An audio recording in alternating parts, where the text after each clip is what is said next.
So these new eNVGs, they run a white phosphorus. It's called I2, is the night vision, and it furthers the capability of visibility at night.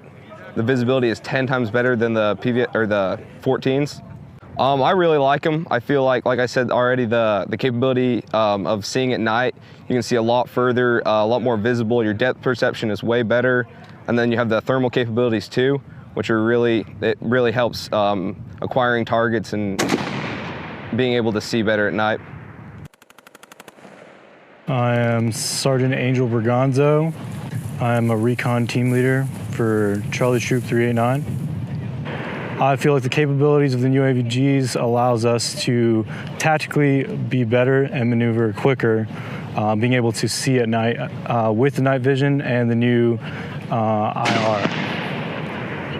So compared with the PVS 14s, the biggest difference is that the new eNVGs have thermal capability as well as the old IR capability. Also, it's a lot clearer to see, so it's like looking through a camera. Everyone likes new stuff, and I think the Army striving to bring some new capabilities to us is something everyone's excited for.